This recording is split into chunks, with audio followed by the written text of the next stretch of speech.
오늘은 주신 말씀을 가지고서 예배에 대해서 살펴보려고 합니다. 우리 교회 신앙도서, 죽기 전에 우리가 꼭 읽어야 될 100권의 도서가 있는데요. 그 가운데서 40번에 보게 되면은 참된 예배를 회복하라, 이런 책이 있습니다.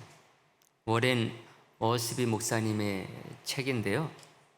예배에 관해서 쓴 책 중에서 참 좋은 훌륭한 책에 속합니다.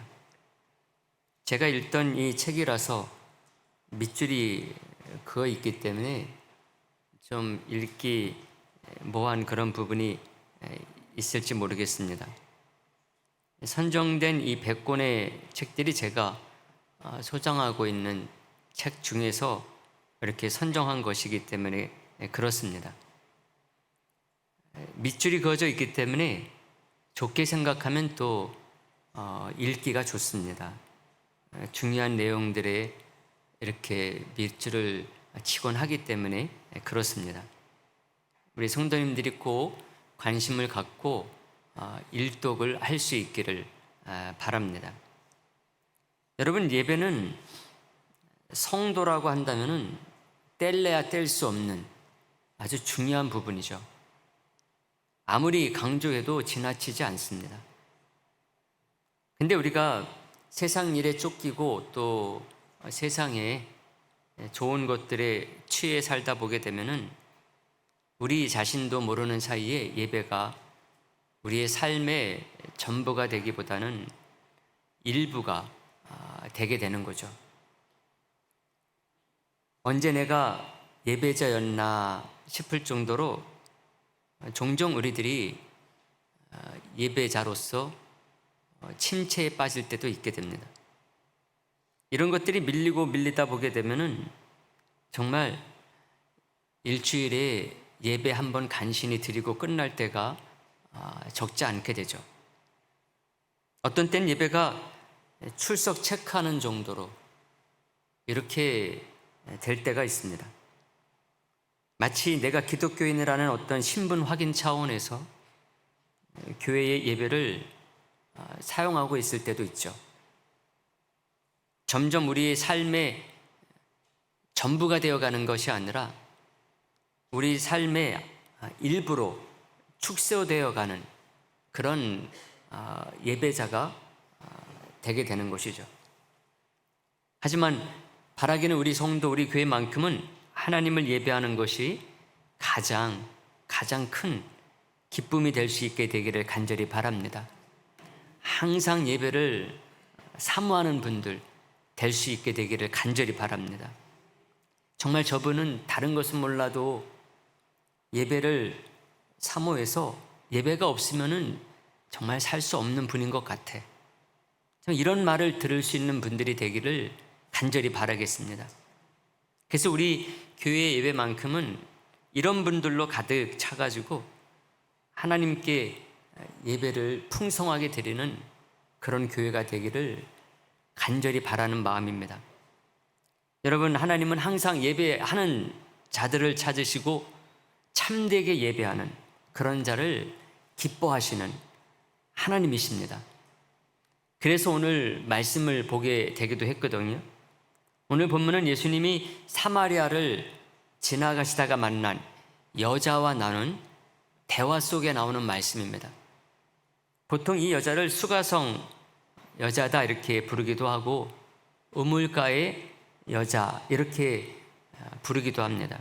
우리가 읽지 않았는데 4장 앞부분 5절, 6절 말씀을 통해서 이것을 알 수가 있거든요. 화면에 우리 나오니까 제가 5절, 여러분들이 6절 말씀 이렇게 보시면 되겠습니다. 사마리아에 있는 수가라 하는 동네에 이르시니 야곱이 그 아들 요셉에게 준 땅이 가깝고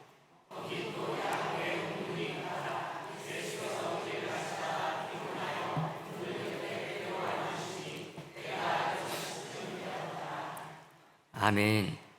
예수님은 이 여자를 만나가지고요, 참된 예배가 무엇인가 이것을 생각하게 하는 그런 대화를 나누십니다. 이제 그게 1절부터 42절까지 길게 이어지는 그런 말씀입니다. 그 중에 오늘 말씀을 본문으로 본 것인데, 이 속에는 예배를 어디에서 드려야 되느냐, 이것을 물어본 여자에게 예수님께서 대답한 그 말씀입니다. 사마리아인들은요, 예루살렘에 가서 예배를 드리지 않았어요.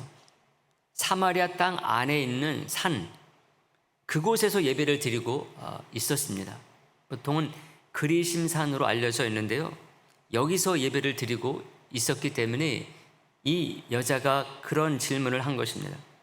예수님은 이 질문에 대해서 예배는 장소 문제가 아니다, 이것을 먼저 말씀하시죠. 그것이 오늘 본문 시작 부분입니다. 21절 말씀에 보시면 예수께서 이르시되 여자여 내 말을 믿으라. 이 산에서도 말고 예루살렘에서도 말고 너희가 아버지께 예배할 때가 이르리라, 이렇게 말씀하셨어요.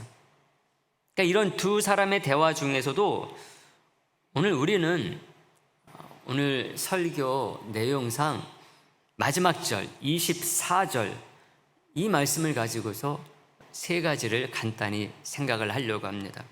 그런 의미에서 24절 우리가 다시 한번 보도록 할까요? 24절 마지막 절 말씀입니다. 하나님은 영이시니. 아멘. 우리가 예배 시작할 때에 제가 이렇게 낭독해 드리는 그런 말씀이죠. 이 말씀을 우리가 가지고서 세 가지를 생각하려고 하는데요, 먼저는 참된 예배자는요, 하나님이 영이시라는 것, 이것을 잊지 말아야 된다는 것입니다. 예수님이 이 여자에게 하나님은 영이시니 이렇게 말씀하신 이유도 거기에 있는 거죠. 여러분, 하나님의 속성은 다양해서 이렇게도 말할 수 있고 저렇게도 말할 수 있는 여러 가지 것들이 있습니다. 근데도 불구하고 예수님은 예배하는 자의 도리를 말씀하실 때에 하나님이 영이신 것, 이것을 강조하시면서 예배하는 자의 도리를 말씀하세요. 하나님은 창조주이시니 이렇게도 말씀할 수 있지 않습니까? 근데 예수님께서는 하나님은 영이시다, 이것을 강조하시면서 말씀을 이어가신 거죠. 여기서 이 하나님은 영이시다, 이 말은 인간은 육이라고 하는 것, 이것을 대비해서 말씀하신 것이라고 할 수가 있습니다. 근데 그렇다고 인간은 영적인 존재는 아니다, 이것을 말씀하기 위한 것은 아니라는 것이죠. 인간도 영이신 하나님의 형상으로 만들어진 존재이기 때문에요, 영적인 존재입니다. 그래서 성경은 사람은 영혼과 육으로 되어 있다 말씀하고 있거든요. 그래서 보통 우리가 영육 간의 강건함을 주옵소서, 이런 표현들을 아무렇지도 않게 쓰지 않습니까? 영육으로 되어 있는 게 우리 인간인 거죠. 이것을 통해서요, 하나님은 영이시니, 이 말은 말씀드렸던 것처럼 인간은 영적인 존재가 아니고 하나님만 영적인 존재다, 이것을 말하고자 예수님께서 이 말을 하신 건 아니라는 거죠. 인간이 죄로 말미암아 육적인 존재가 됐음을 말씀하고자 하는 것입니다. 죄로 말미암아서 세상의 육신의 좋은 것들을 구하고 이런 것들에 취해 사는 자들은 하나님을 예배하지 않습니다. 예배하지 않아도 아무렇지도 않아요. 영이신 하나님을 알지 못하고 보지 못하고 느끼지 못하고 인식하지 못하고 깨닫지 못하기 때문에 그렇습니다. 우리가 육적인 것을 향해서 계속 나아가게 된다고 한다면 영이신 하나님과는 멀어질 수밖에 없고 우리가 인식할 수가 없게 되는 거죠. 그러니 예배할 필요조차 느끼지 못하는 거죠. 그래서 바울도 로마서 8장 5절에서 이렇게 말했어요. 육신을 따르는 자는 육신의 일을, 영을 따르는 자는 영의 일을 생각한다, 이렇게 말하고 있습니다. 다시 말하면은 육신을 따라 살지 말고 영을 따라 살아야 된다고 하는 것이죠. 우리 성도, 우리 교회만큼은 날마다 영적인 사람이 돼서 삶이 예배가 되는 분들이 되기를 간절히 바랍니다. 공부하는 것도, 일하는 것도, 사람을 만나는 것도 예배가 되는 그런 삶이 되시기를 간절히 바랍니다. 그래서 함께 이렇게 모여서 드리는 예배, 이게 그래서 참된 예배가 되고, 모든 예배 시간이 사모가 되는, 시간마다 정말 하늘문이 열려진다, 이것이 무엇인지 이것을 체험할 수 있는 참된 예배자가 되시기를 주님의 이름으로 축복의 말씀을 드리겠습니다. 두 번째로 참된 예배자는요, 예배가 마땅히 해야 될 것이다, 이것을 기억하는 것입니다. 그래서 예수님도 이 수가성 여자에게 하나님은 영이시니 뭐가요? 예배하는 자가, 이렇게 말씀하신 것입니다. 하나님은 영이시니 뭐뭐 하는 자가 영과 진리로 예배할지니라, 이렇게 말씀하지 아니하시고 예배하는 자, 예배하는이라는 말을 쓰셨다는 거죠. 성경에서 사용하는 이 예배라는 어휘를 찾아보게 되면은 하나님과 우리 사이, 창조주와 피조물 사이, 그 사이가 무엇으로 자리매김되어야 되느냐, 이것을 알게 해줍니다. 다른 여러 가지 것들이 하나님과 우리 사이를 채울 수가 있어요. 다른 여러 가지 단어로 채울 수가 있는데, 그 가운데서도 왜 예배라는 것으로 채워져야 되는지를 알게 해준다는 것입니다. 예배는 구약 성경에서 한 가지 단어로 주로 쓰입니다. 샤화라는 그런 단어로 주로 쓰이고 있어요. 이 뜻이 뭔가 하면은 엎드려 존경을 표한다, 이런 이 의미입니다. 이것을 통해서 하나님과 인간이 어떤 존재적인 차이가 있는지를 보여주는 거죠. 하나님은 경배를 받으시는 분이요, 우리는 경배를 해야 되는 존재로 말해주고 있는 것입니다. 헬라어 신약 성경에서는 세 가지 단어로 쓰고 있거든요. 프로스큐네오라고 하는 단어를 일단 쓰고 있는데, 이것도 그런 뜻을 가지고 있어요. 누구를 향해서 입을 맞추다, 이런 뜻으로 되어 있고, 이걸 좀 더 다르게 설명하면은 굽혀서 엎드려 경배한다, 이렇게 되어 있습니다. 그럼 누가 누구를 경배합니까? 하나님이 우리를 경배하는 것이 아니라 우리가 하나님께 입을 맞추며 엎드려 경배하는 것이라는 거죠. 또 다른 단어는 나투리오라고 하는 단어를 쓰는데, 이 단어도 섬기고 예배하는 그런 뜻으로 되어 있습니다. 또 특이한 단어가 하나 있는데, 네이투르고스라고 하는 단어가 있어요. 이 단어는 제사장의 사역을 의미합니다. 여러분, 제사장이 뭡니까? 제사장은 하나님과 백성 사이에서 대표해서 하나님께 나아가는 자를 말하는 거거든요. 하나님께 제사하고 예배하는 자를 말하는 것입니다. 이것을 통해서도 하나님에 대해서 우리가 어떤 모습으로 나아가야 되는가, 예배라고 하는 것을 통해서 나아가야 되는 존재임을 잘 보여준다는 것이죠. 우리가 이 속에서 깨닫게 되는 것은 뭔가 하면은, 예배는 어떤 대가를 바라거나 보상을 바라고 드리는 것이 아님을 알게 한다는 것입니다. 예배 드리러 나올 때에 오늘 예배 드리러 나가게 된 목사님이 한 100만 원쯤 주시겠지, 이런 대가를 바라는 분은 없어요. 없습니다. 오늘 예배 드리러 갔다가 어떻게 돼가지고 내 키가 한 10cm 더 커가지고 오겠지, 이런 보상을 바라는 사람은 물론 없어요. 근데 어떤 것도 보상이나 대가가 될 수가 있는가 하면은, 우리가 오늘 가서 은혜를 받고 와야지, 오늘 예배를 드리러 가서 하나님 만나고 와야지, 이것도 보상이나 바라는 대가일 수 있다는 것입니다. 그건 어떤 면에서 우리가 예배자로서 당연히 가질 수 있는 마음이거든요. 오늘 예배 드리고 내가 은혜 받았지, 오늘 예배 드리고 하나님을 만났어, 충분히 있을 수 있는 것입니다. 근데 이것이 보상이나 대가로 취급이 되면 안 되겠다고 하는 것입니다. 그래서 어떤 때는 가서 예배를 드리고 은혜를 받았는데 어떤 때는 은혜 받지 못하고 올 때가 많이 있어요. 은혜 받지 못할 때가 더 많습니까? 더 적습니까, 여러분? 우리의 그 삶의 상황들을 보게 되면 은혜 받지 못할 때가 더 많이 있어요. 너무나 안타까운 일이죠. 하나님을 만나고 오지 못할 때가 너무나 많이 있어요. 만약에 이런 것들이 어떤 보상이나 대가일 수 있다고 한다면 예배 드리던 사람이 이런 이유 때문에 예배 드리지 않게 되는 사람이 될 수 있다는 것입니다. 예배를 드렸다 말았다 하는 사람이 될 수 있다는 거죠. 오늘 내가 가서 은혜 받지 못하면, 하나님 만나지 못하면 내 다음번에 예배 안 가겠어. 한 달 동안은 쉴 거야. 이런 그 사람이 될 수가 있다는 것입니다.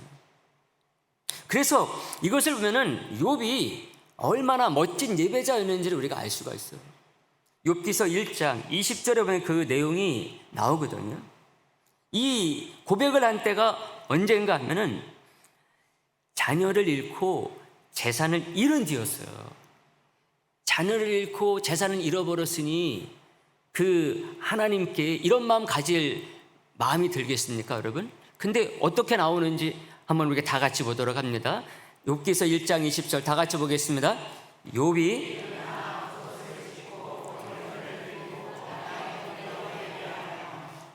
아멘. 이렇게 힘든 일, 정말 죽고 싶은 일을 만났을 때도 욥이 어떻게 했느냐?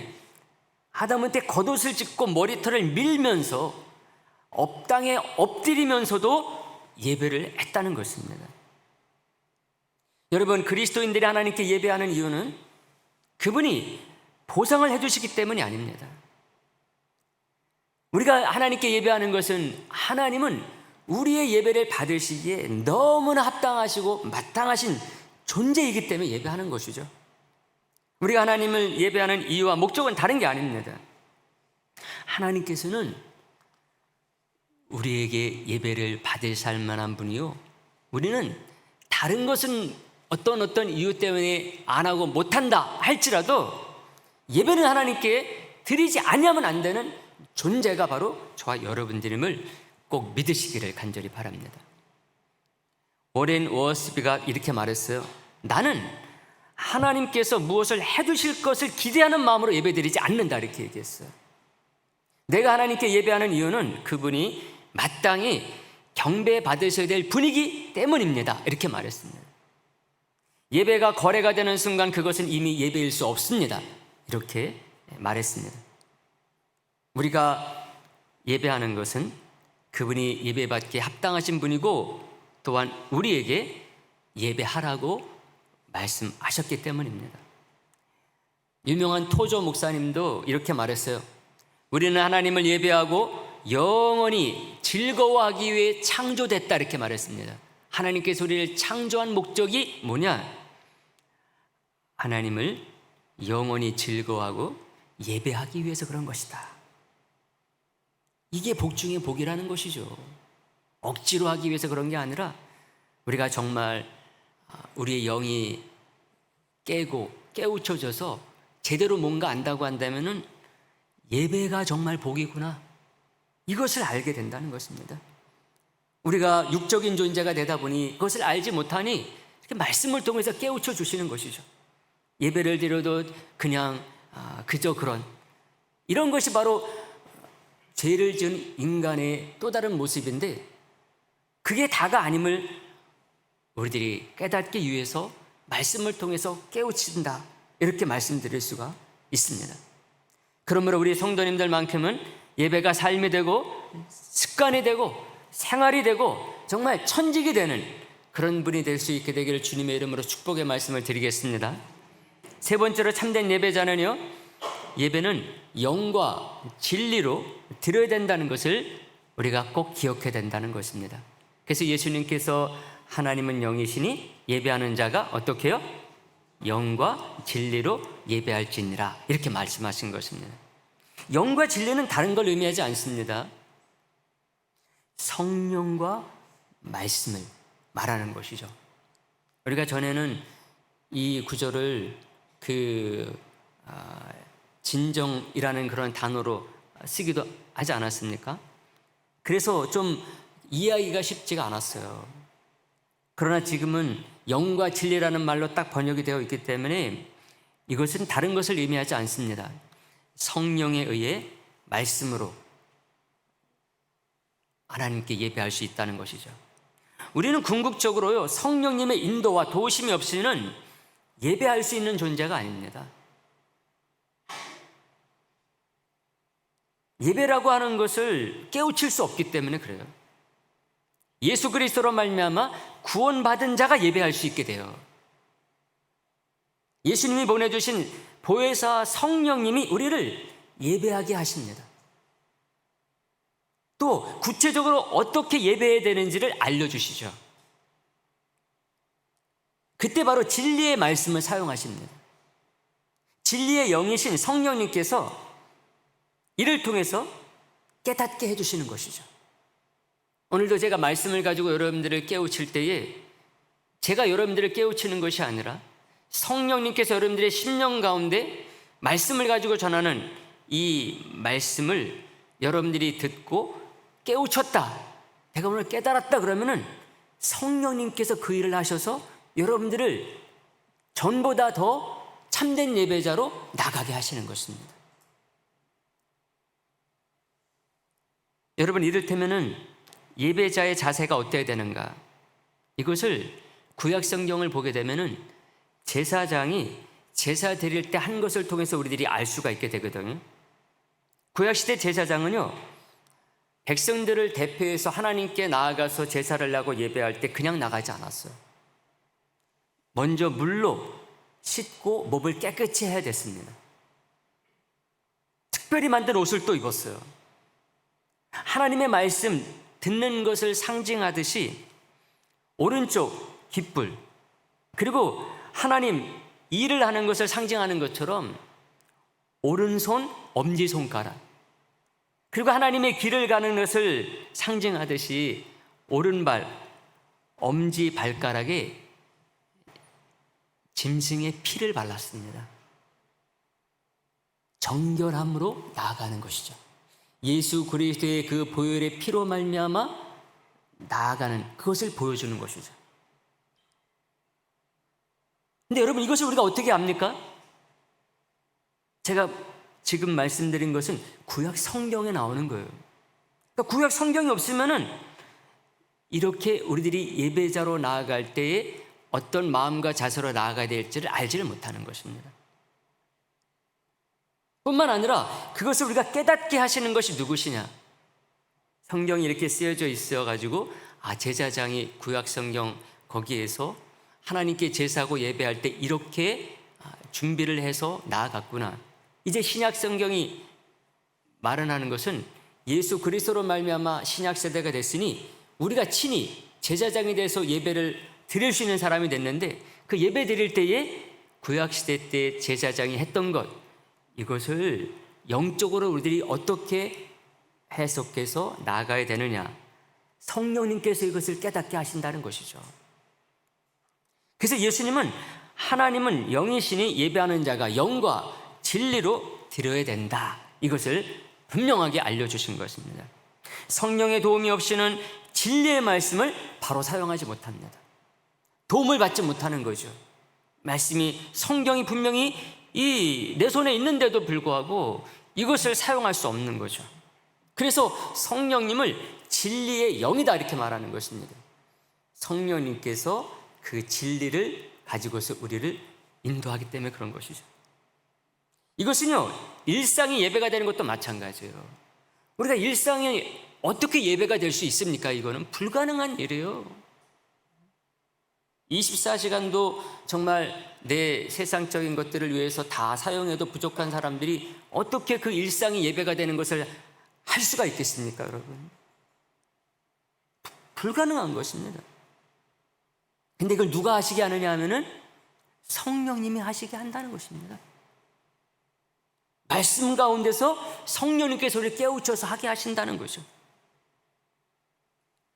그래서 예수님이 예배하는 자는 영과 진리로 예배하라 이렇게 말씀하셨어요. 사랑하는 성도 여러분, 제가 세 가지를 간단히 이렇게 말씀드렸잖아요. 솔직히 말씀을 드리면은 오늘날 이 시대에 신앙생활하는 분들만큼 예배를 잘 드리는 분들은 과거 2000년 역사 가운데 없었다 이렇게 보면 됩니다. 제가 종종 말씀드리잖아요. 종교개혁 이전에 기독교 실태가 어땠는지, 성도와 교회의 실태가 어땠는지를 여러 번 말씀드린 기억이 있습니다. 중세 기독교는요, 중세 기독교 하면 1000년이거든요. 정말 우리가 반성해야 될 부분이 너무나 많아요. 2000년 역사 가운데서 기독교가 가장 부흥했던 때를 중세 때라고 말을 합니다. 다 기독교인이었으니까. 근데 가장 반성해야 될 부분이 많은 때가 중세 기독교 시대였어요. 너무나 부끄럽습니다. 그것을 생각을 하면. 그래서 다 없애버리고 싶어요. 없는 것으로 치부해버리고 싶어요. 근데 좋든 나쁘든 우리 신앙의 선배들이 남긴 역사이기 때문에 우리가 다시 되새기는 거죠. 그러지 아니하면 또다시 그런 시대가 올 것이기 때문에 그렇습니다. 로마 제국하에서 우리 기독교가 공인을 받을 때까지, 그때는 뭐 얼마 안 됐죠. 그땐 정말 그것도 누구에게도 부끄럽지 아니한 그런 종교가 기독교였습니다. 그런데 로마 제국이 기독교를 공인하고 나서부터는요, 기독교인이 폭발적으로 증가를 했습니다. 폭발적으로 증가를 하니까 교회는 부자가 됐어요. 수적으로도 부자가 되고 돈으로도 부자가 됐어요. 또 높은 사람들이 교회에 많이 왔어요. 사회의 기득권 세력이 된 것이죠. 그러다 보니까 많은 사람들이 믿음이 있어서 기독교인이 되지 않았어요. 진짜 구원받고 싶어서 교회에 오는 게 아니었습니다. 국교가 돼버리니까는 거기에 이름 걸어놓기 위해서 교회에 온 것입니다. 그리고 먹고 사는 방법들이 교회에서 나오다 보니까 교회에 출석하는 사람들이 많아진 것입니다. 이렇게 되다 보니까는 교회에 성도들이 꽉꽉 찼지만 그 속에 너무나 많은 가라지, 그런 성도, 그런 교회가 많게 된 것입니다. 또 이름만 달아놓고 예배 드리러 오지 않는 그런 성도들이 너무나 많았던 거예요. 이게 중세 기독교예요. 교회 그렇게 헛다니니까 이름은 어느 교회, 누구누구 집사, 누구누구 군사, 어느 성도 그러는데 정말 부정과 부패에 관련된 사람들이 너무나 많았던 것입니다. 그러니까 사람들이 뭐라 그럽니까? 저 교회 다니면서 못된 짓을 저렇게 많이 한다고. 교회는 못된 사람들 모아놓은 곳이라고. 그러니까 많은 뜻있는 뭔가 아는 사람들에게 교회와 그 시대 때 성도와 그 모든 것들이 너무나 많이 비난을 받은 것입니다. 그래서 중세를 암흑시대다 이렇게 말하는 사람들이 나오게 되는 것이죠. 이러다 보니까 옛날에는 그때는 교회에 와가지고 예배하는 사람들의 자세가 엉망이었어요.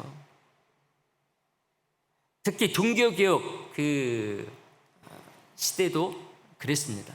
종교개혁이 일어나고 나서도 얼마 동안 이런 사람들이 교회에 적지 않았습니다. 그런 면에서 오늘 우리가 드리는 예배의 모습들은 너무나 속은 제가 알 수 없죠. 하나님 아시는 거니까. 겉으로 오면은 너무나 아름다워요. 너무나 아름답습니다. 최소한 여러분 지각을 해도 그 목사님 설교 끝나고 오시는 분은 없잖아요. 예배 드리러 올 때 개 끌고 오시는 분 없잖아요. 근데 이 중세 기독교인들 종교개혁 시대 때도 이런 사람들이 있었다는 거예요. 교회에 오는데 개를 끌고 오는 거예요. 교회에 오는데 그냥 어슬렁어슬렁 예배 시간 다 지나가지고 오는 거죠. 더 중요한 거는 안 오는 사람들이 너무나 많았다는 거죠. 가끔가다 한 번씩 출석 체크하려고 오는 거죠.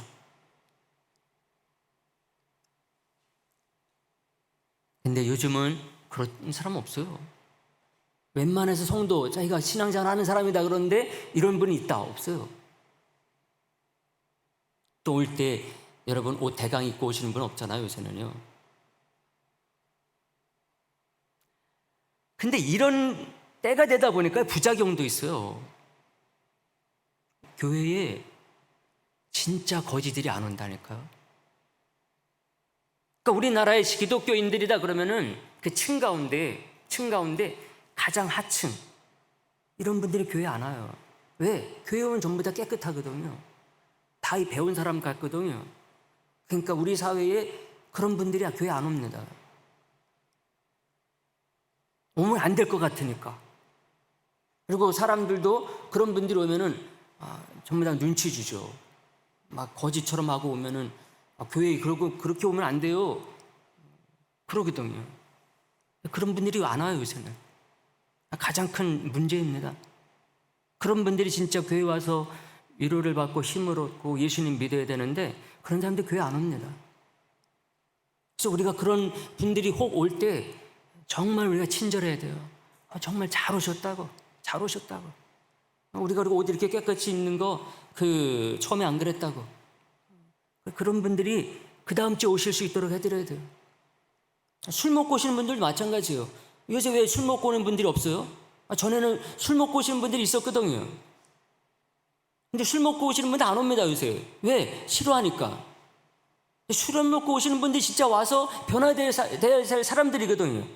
근데 뭐 집사님들 술 먹고 오시라는 분 그런 얘기 아닙니다.